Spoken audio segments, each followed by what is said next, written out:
great honor. I'm thrilled to welcome the Prime Minister of India, my friend, Narendra Modi, back to the White House. We spent a lot of time here and a lot of time in India, and he's a very special man. Prime Minister, it is a pleasure to extend to you the same hospitality that you showed Melania and myself when we traveled to your beautiful country 5 years ago. It's hard to believe, so long ago, and it seemed like yesterday. It was beautiful. We opened the cricket stadium, 129,000 seats, I think the largest stadium in the world, and it was an incredible period of time. There is truly a special bond between the United States and India, and the world's oldest democracy and the world's largest democracy, and I believe the world's largest country in terms of the numbers of people. And today the Prime Minister and I are announcing a framework to strengthen those ties even further economically, and the U.S.-India Compact for the 21st century is a historic initiative that will deepen every aspect of our partnership and our friendship.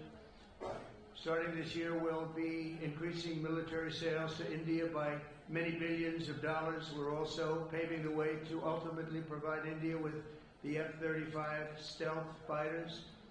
In 2017, my administration revived and reinvigorated the Quad security partnership. And our meeting today, the Prime Minister and I reaffirmed that strong cooperation among the United States, India, Australia, and Japan. And it's crucial, really, to maintaining peace and prosperity, tranquility, even in the Indo-Pacific. In addition, the United States and India will be working together like never before to confront the threat of radical Islamic terrorism, a threat all over the world, actually. Today, I'm pleased to announce that my administration has approved the extradition of one of the plotters and one of the very evil people of the world, and having to do with the horrific 2008 Mumbai terrorist attack, to face justice in India. So he's going to be going back to India, face justice. As we deepen our defense partnership, we'll also strengthen our economic ties and bring greater fairness and reciprocity to our trading relationship. As a signal of good faith, Prime Minister Modi recently announced the reductions to India's unfair, very strong tariffs that limit U.S. access into the Indian market very strongly, and really it's a big problem, I must say. India imposes a 30 to 40 to 60 and even 70% tariff on so many of the goods, and in some cases far more than that. And as an example, a 70% tariff on U.S. cars going into India, which makes it pretty much impossible to sell those cars. Today, the U.S. trade deficit with India is almost $100 billion, and Prime Minister Modi and I have agreed that we'll begin negotiations to address the long-running disparities that should have been taken care of over the last 4 years, but they didn't do that, in the U.S.-India trading relationship, with the goal of signing an agreement. And we want, we want a certain level playing field, which we really think we're entitled to, and he does also, in fairness. We're going to work on that very hard, and we can make up the difference very easily with the deficit, with the sale of oil and gas, LNG, of which we have more than anybody in the world.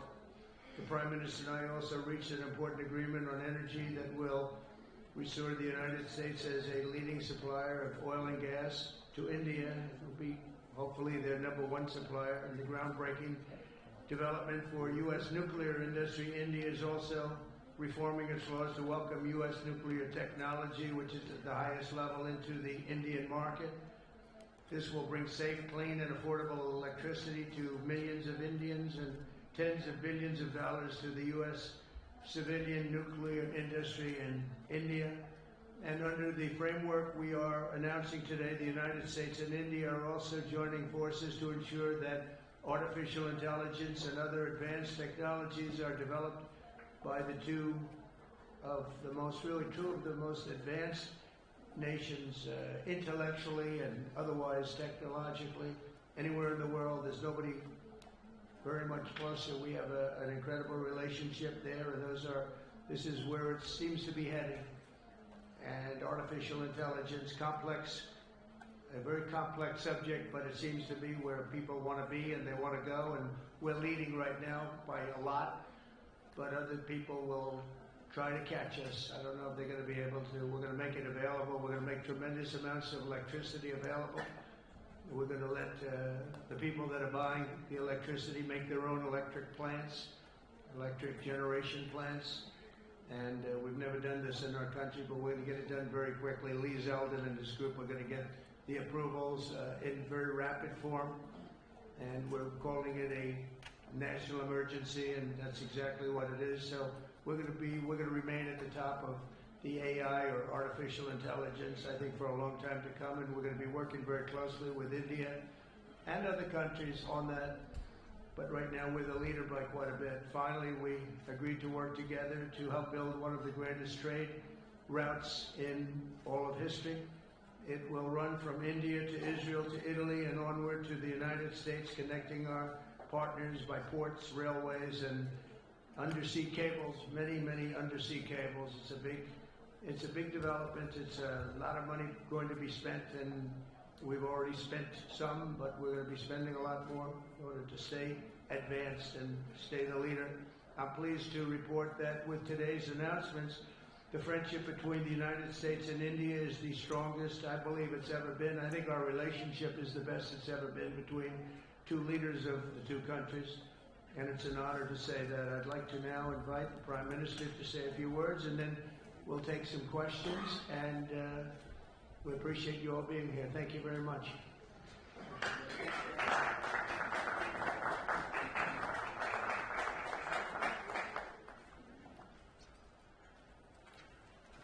Your Excellency, Rashtrapati Trump, President Trump, दोनों देशों के delegates of both countries, media के साथियों, friends from the media, नमस्कार। Namaskar.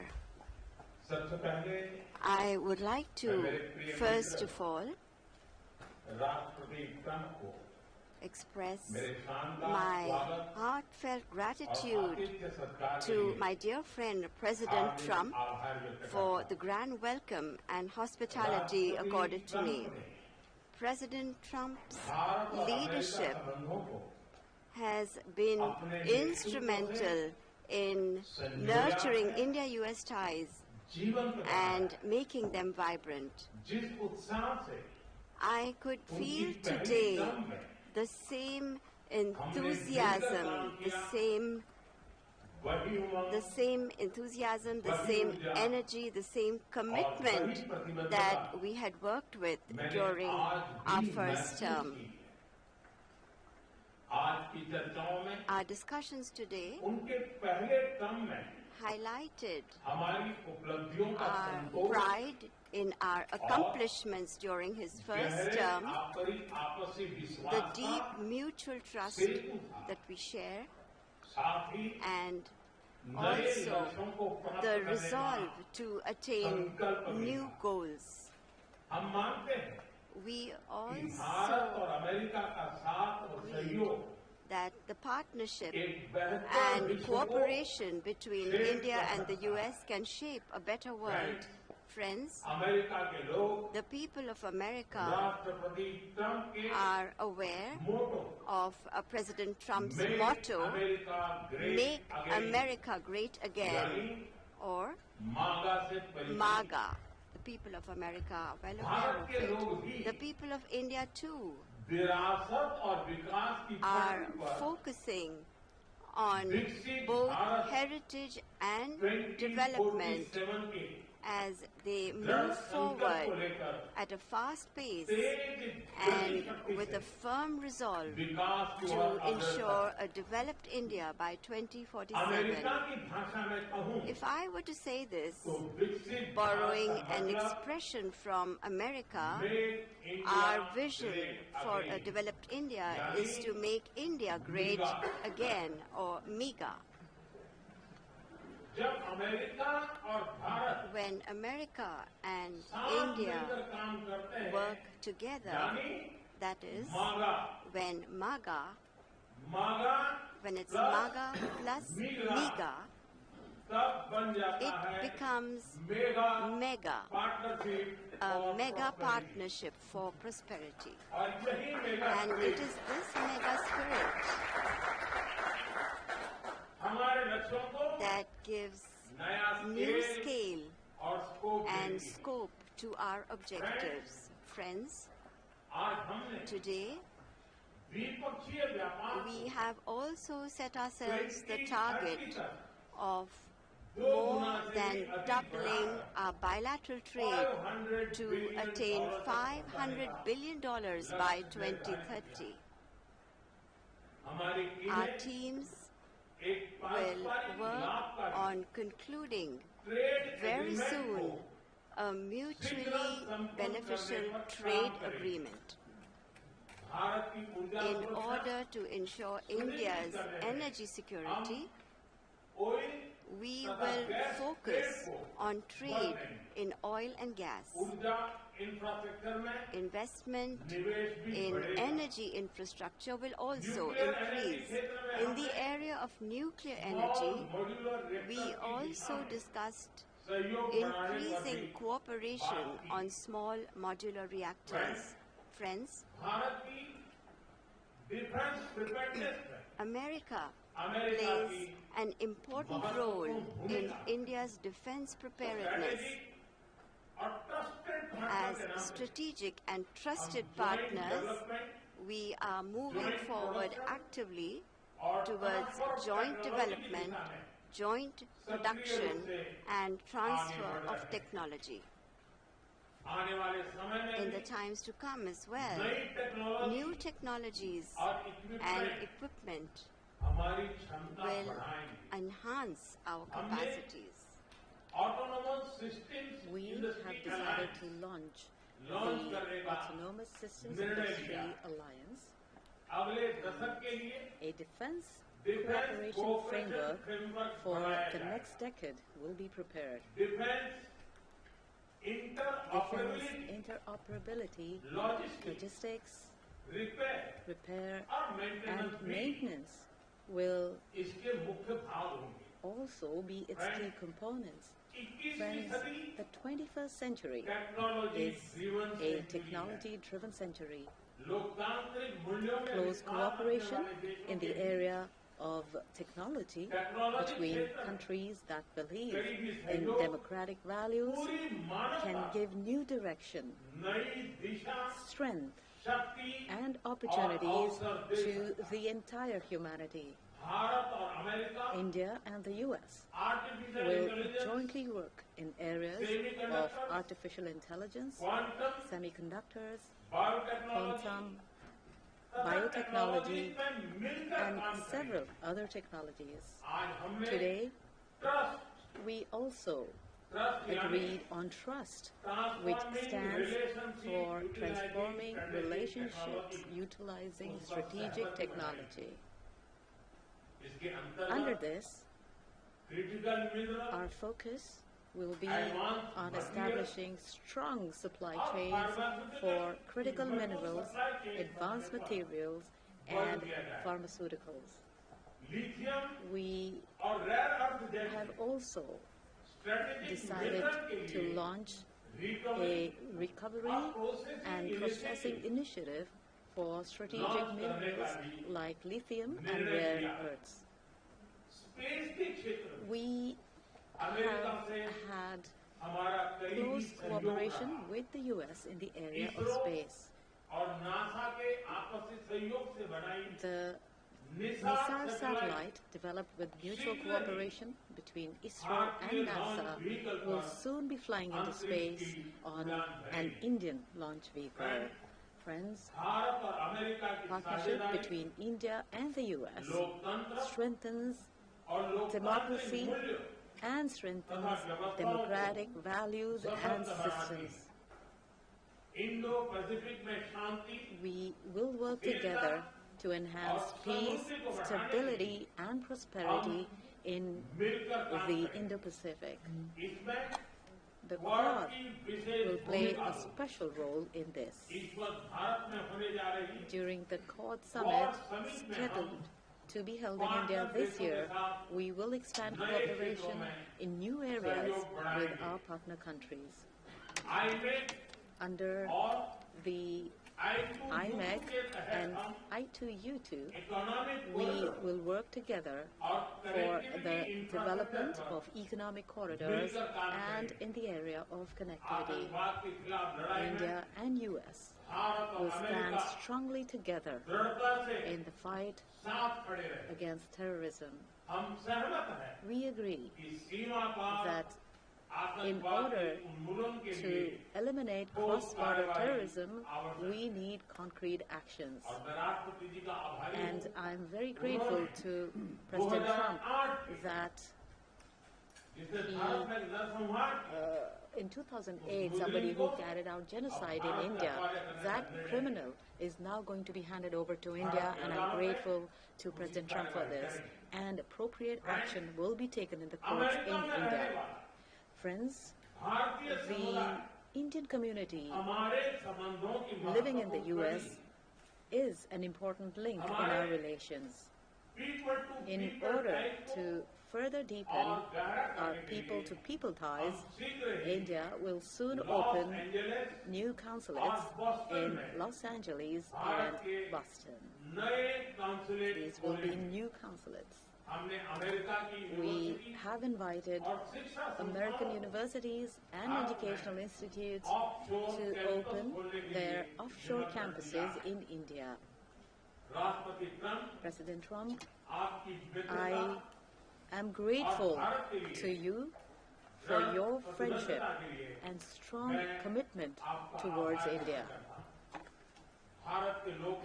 The people of India still fondly remember your visit in 2020 and hope that President Trump will come and visit them again.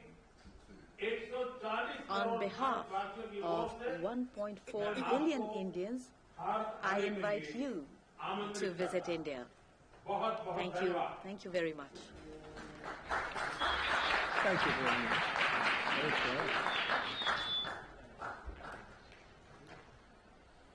Okay, thank you very much. That was excellent. We'll do a few questions, please. Please, go ahead. Please, go ahead. Yeah. Yeah, blue shirt. Thank you, Mr. President. People in India will naturally welcome your decision to extradite Habib Rana to India back home. In that context, I would like to ask you a question about, in the last few years, we have seen several groups in the U.S. raising anti-India voice, calling about separation, terrorism activities in India. Do you think that should continue here in the U.S. as well? You're going to have to go louder. Mr. President, people in India would be welcoming your decision to extradite Habib Rana to... I can't understand the word you said. It's not the accent. It's a little bit tough for me to hear. How about you, please? Go ahead, back there. Mr. President, thank you. First, I want to ask Thank you very much. a question. You and the President, you both spoke about combating ISIS. You both sounded very excited about this partnership upcoming. And I was curious, how much more confident are you with President Trump leading this country that there will be peace through strength and you will have a successful partnership with the United States versus with Biden's incompetence and weakness over the last 4 years?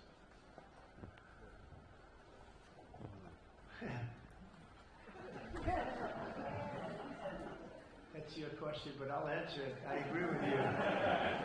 Gross incompetence.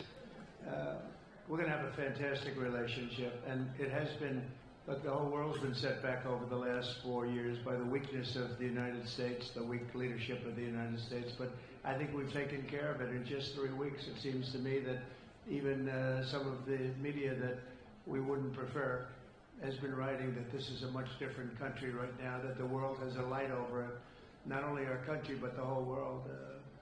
The Prime Minister told me that before, too, even over India. The world has a light. They need the United States to be strong and powerful, but good. And I think that's happened, and I think it's happened in a very short period of time. But I will tell you, we're going to have a fantastic relationship, and it'll make both countries much stronger. I have a question in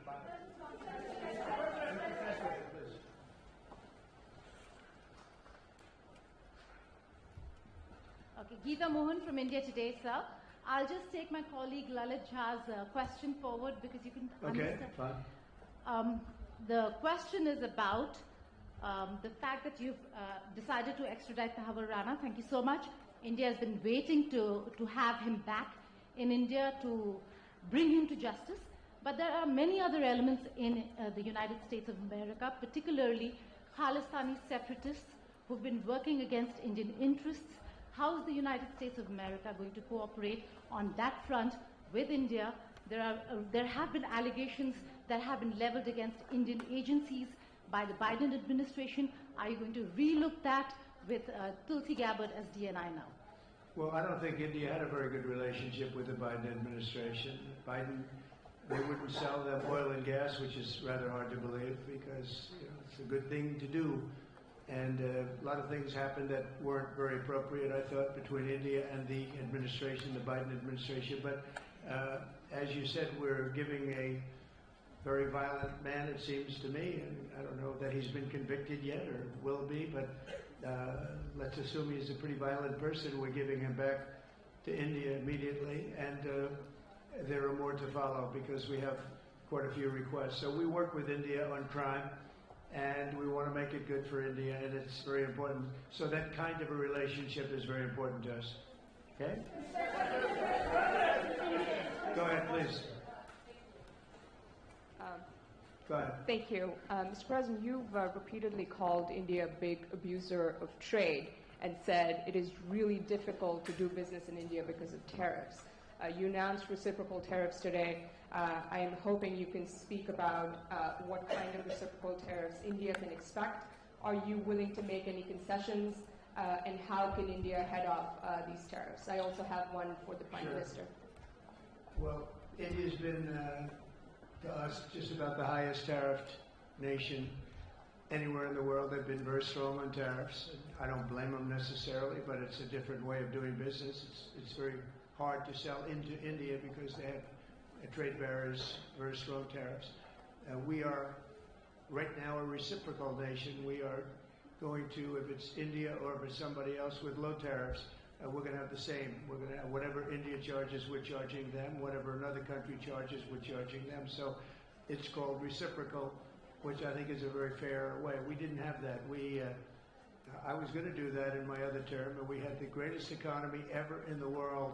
There's never been an economy like we had, and then we got hit with COVID. We had to focus on that, and I wasn't really in the mood to be putting it on Italy and Spain and France and India, frankly, and a lot of other countries, because the world was very troubled until we got rid of that nightmare. But we had the strongest economy anywhere in the world during that fairly long period of time during my first term, as you know, and we didn't do the tariffs. We would have done the reciprocal tariffs, but we decided, and I decided, I think on a human basis, on a humane basis, not to do them because of the fact that there was such suffering all over the world. The last thing we needed to talk about is trade problems. But now we do. We're doing, we see a tremendous future for our country, but we felt that now it's finally time, after 45 or 50 years of abuse, that we will do, and this isn't India, this is among a lot of nations. The European Union is very difficult for us, very, very difficult. They tax our companies at levels that nobody's ever seen before. They take advantage of a lot of things, so we're not happy about that. China, of course, is terrible, and we've never taken in 10 cents until I was president. We've taken in hundreds of billions of dollars from China since I've been president in first term and now. And we have to do that just as a mechanism of fairness, and that's what I've done. And so we are being reciprocal with India. Whatever India charges, we charge them. So frankly, it no longer matters to us that much what they charge, because whatever they charge, I had discussions with India in the first term about the fact that their tariffs were very high, and I was unable to get a concession. So we're just going to do it the easy way, and we're just going to say whatever you charge, we charge. And I think that's fair for the people of the United States, and I think it's actually fair for India.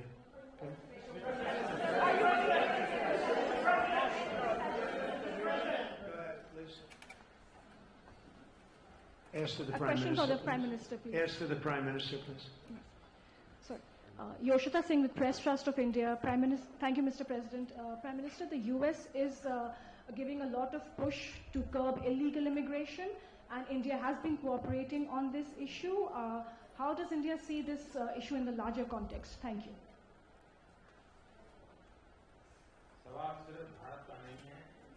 Question that is about India only, but even globally you can talk about this issue. And we are of the opinion that anybody who enters another country illegally, they have absolutely no right to be in that country. And as far as India and the US is concerned, we have always been of the same opinion, and that is that any verified Indian who is in the US illegally, we are fully prepared to take them back to India. However, it doesn't stop there. These are children of very ordinary families, and they are lured by big dreams and big promises. A lot of them are brought in without them knowing about why they're going to a country. And in fact, they are connected with a human trafficking system, and we have to make sure that we fight against this system. As far as the US and India is concerned, I think what we should do is make efforts to make sure that we uproot these from within the system so that we can reduce or remove human trafficking. And basically the young, vulnerable, poor people of India are fooled into coming over as illegal immigrants. And our bigger fight actually is against this ecosystem or this system that encourages such gangs to thrive. And I can tell you that India will completely support. Thank you, Mr. President. The question for the Prime Minister very first, if I may. I wanted to ask you, did you discuss any possible business deals with Elon Musk during your meeting today, Mr. Prime Minister? And Mr. President, I wanted to ask you, today you spoke about hoping to have three-way talks with President Xi and President Putin. What would you say to European leaders and other allies who may be concerned that you're apparently more keen to speak to America's adversaries than to its allies? Thank you. Maybe I'll just go in first on this one. We had some talks, and we told the European Union, we told the NATO people, largely they overlap, you have to pay more money because it's unfair what we're doing. We're doing a tremendous amount more. We're probably $200 billion more going into Ukraine, using for Ukraine to fight. And Europe has not really carried its weight in terms of the money. It's not equitable.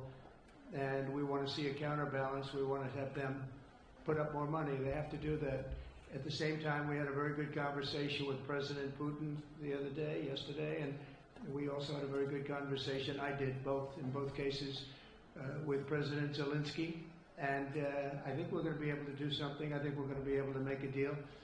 And I hope so, because it's a horrible war. It's a very terrible, bloody war with 1.5 million soldiers at least already dead on the battlefield, lying all over the fields like nobody's ever seen anything like it, certainly since the Second World War. And so I think we're going to be able to do something. We're working with President Zelensky and with President Putin. And my impression is that I know that President Zelensky wants to make a deal. And I also feel that I know that President Putin wants to make a deal. I wanted to know that before I began any detailed discussions but the meeting and the conversation, also the meeting with Steve Witkoff in Moscow was a very successful one, and my phone call with him was a very successful one. Please. You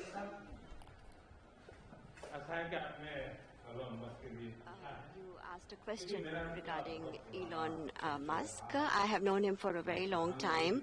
I was not even a prime minister at the time when I first met him. I was chief minister, and today he came to meet me along with all his family, with his children, and so we had a nice discussion. As far as EVs are concerned, the word EV has a copyright, and that is one person who has a copyright for the word EV, and that is Trump.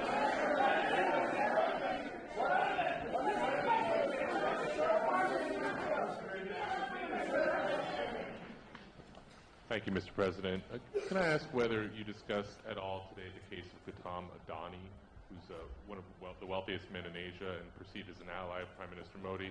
Prime Minister Modi, have you asked the President to take action on that case? Thank you.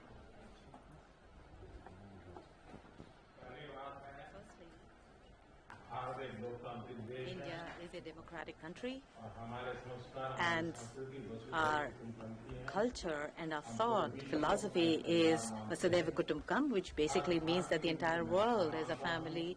Every Indian is my own family member, and when it comes to such personal matters, leaders of two countries will not get together on that topic and discuss anything on an individual matter.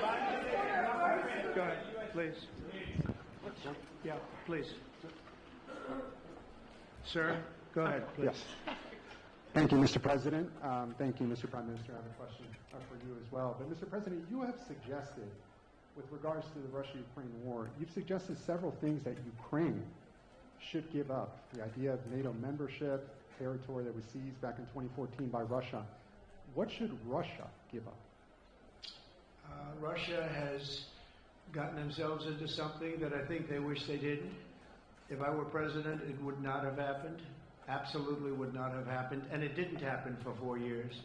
If you look at what has taken place under President Bush, they lost a lot. Under President Obama, they lost Crimea. Under Biden, it looks like they could lose the whole thing. Under Trump, they lost nothing. Ukraine lost nothing. They didn't give up anything. And you take a look at the other three presidents surrounding me, they gave up a lot. I think that when you look at Ukraine and when you look at the mess that they're in, it's got to be ended and it's got to be stopped. Now, Russia's taken over a pretty big chunk of territory, and they also have said from day one, long before President Putin, they've said they cannot have Ukraine be in NATO. They said that very strongly. I actually think that that was the thing that caused the start of the war, and Biden said it, and Zelensky said it, and I think that was one of the reasons, one of the starts of the war. But from long before Putin, they said you cannot have Ukraine going in any way into NATO. And I start from that standpoint. I think everybody knew that. Now, if a better deal can be negotiated, if they're able to make a deal where they can do that, that's fine with me. I really don't care. I want that bloodshed to stop. I don't want to see, we have an ocean between us and the site we're talking about, the site of death. We're calling it the fields of death. We have a big ocean in between us. This is more important for Europe. We shouldn't be in. They have to equalize, and they're going to have to do it fast, but they have to equalize. But as far as the negotiation, it's too early to say what's going to happen. Maybe Russia will give up a lot. Maybe they won't. And it's all dependent on what is going to happen. The negotiation really hasn't started. But I will say, as far as NATO is concerned, from many years before President Putin, I will tell you that I've heard that Russia would never accept that. And I think Ukraine knew that, because Ukraine wasn't in and never requested to be in until more recently. So that's the way it is. And I think that's the way it's going to have to be. All right, go ahead, please, with the time. Mr. President, yes, go ahead. this is Saurabh Shukla from News Mobile. Mr. President, you spoke about Prime Minister Modi as a tough negotiator. Who was a tougher negotiator today, and who has a better negotiating tactic when it comes to tariffs? Oh, he's a much tougher negotiator than me, and he's a much better negotiator than me. There's not even a contest. Okay?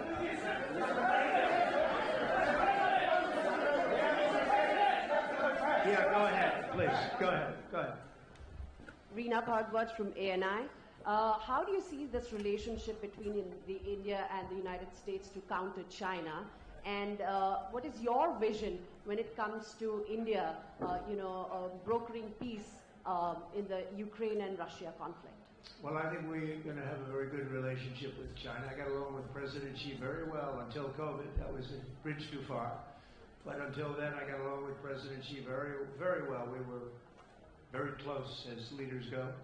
I don't want to be naive, but as leaders go, I think we were very close. And I think that China's a very important player in the world. I think they can help us get this war over with Ukraine and Russia. And I look at India, I do see the skirmishes on the border, which are quite vicious, and I guess they continue to go on. If I could be of help, I'd love to help, because that should be stopped. That's been going on for a long time, and it's quite violent. It's quite violent, but I would hope that China and India and Russia and U.S. and all of us can get along. It's very important. The power of weaponry today is, and not only nuclear, but nuclear in particular, the power of weaponry is very important. I said before that I had very constructive talks in my first term with President Putin about the denuclearization of the two countries, and then we were going to go to China after we worked some kind of a deal. And we, at the confines of a deal, he really wanted to do it, so did I, denuclearize. And it's such a beautiful term when you think about it. In other words, to bring it down, because the power of those weapons is too great. And I did speak to President Xi about that, and I was getting also a very good response. He's building a very strong nuclear power. He's not very close to Russia or the United States right now, but he will be soon. I mean, he'll catch up over the period of 4 or 5 years, they say. But it would be a great thing if we could, on a military basis. We're going to spend this year $915 billion on military. Russia, without the war, was spending close to 100, but with the war, I can't tell you what they're spending, but they're spending a lot. And China's spending $400 and $450 billion. We're over $900 billion. And I said, it doesn't really make sense, does it? We're spending the money against each other, and we could spend that money for better purpose if we got along. And I'll tell you, I think that something like that will happen. First, when I left, as you know, 4 years ago, we didn't have Israel and the Middle East. We didn't have October 7th, a disaster, Nothing was happening. Iran was not going to do anything, because Iran did not have much money at that point. They were broke. They were totally broke. They didn't have money for Hamas or for Hezbollah. And you didn't have Russia with Ukraine, and that would never have happened. But now I come back, and the whole world is on fire, so I have to put out the fires. But after I put out the fires, I'm going to meet with China, and I'm going to meet with Russia, and we're going to see if we can de-escalate it. We can bring it down military, especially as it pertains to nuclear. Please.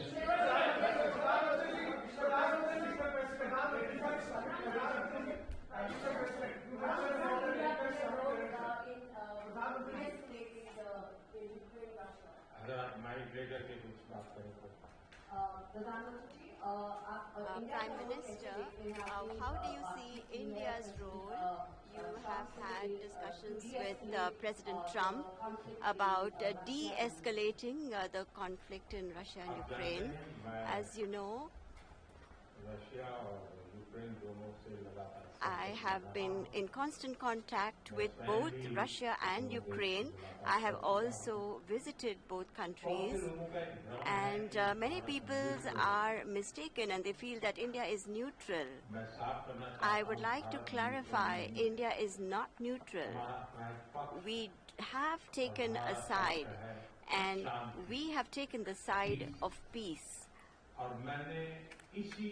And it is based on this principle of ours that in the presence of President Putin, I clearly said in front of the media that this is not the era of war. And even today, it is my conviction that solutions cannot be found on the battlefield. Ultimately, you have to come to the negotiating table.